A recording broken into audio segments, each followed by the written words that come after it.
C2, differentiation, example 5. So here we're asked you to find the stationary points on the curve y equals 3x to the power of 4 minus 8x cubed plus 6x squared minus 3 and determine their nature. So the stationary points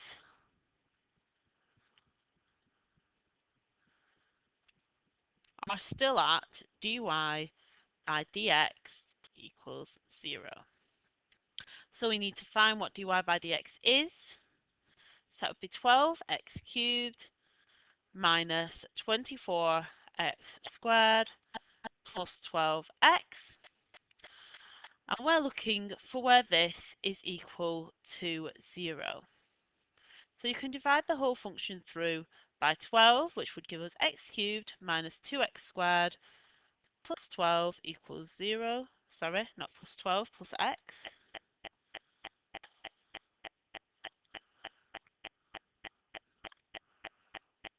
Equals 0. We can take x out because x is in every term, which would give us x squared minus 2x plus 1 equals 0. And then we can factorise this to give us x lots of x minus 1 squared equals 0. So we have x equals 0 and x equals 1.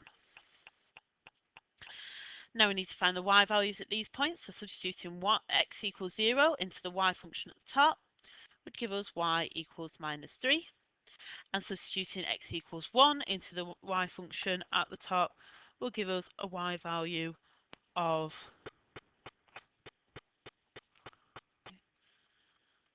minus 2. So now we need to determine the nature at both of these stationary points. So now we can do that by using d2y by dx squared, which is the second differential of the equation that we've got. So we're differentiating what we have found for our first differential again. So that would give us 36x squared minus 48x plus 12. So when x equals 0, d2y by dx squared will come out with a value of 12. So because of the information that we've just been given before, this is greater than 0, so the point 0 minus 3 is a minimum. Now we need to use it again, so d2y by dx squared for x equals 1, well that comes out as 0. Now do not be tempted to just say that this is a point of inflection because of this. We need to test each side of the gradient at each side of the point where x equals 1. So we need to test the left hand side of x equals 1, which will give us x equals 0.9, and we need to substitute that back into this original gradient that we found. So that's 12 lots of 0.9 cubed minus 24 lots of 0.9 squared plus 12 lots of 0.9. So that comes out with a gradient of 0.108. And now we need to test the right hand side of x equals 1, which has the x value of 1.1. So that's 12 lots of 1.1 cubed minus 24 lots of 1.1 squared plus 12 lots of 1.1.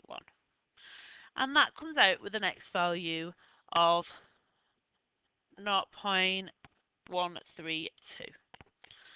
So because they both have the same gradient, we now know that the point 1 minus 2 is a point of inflection.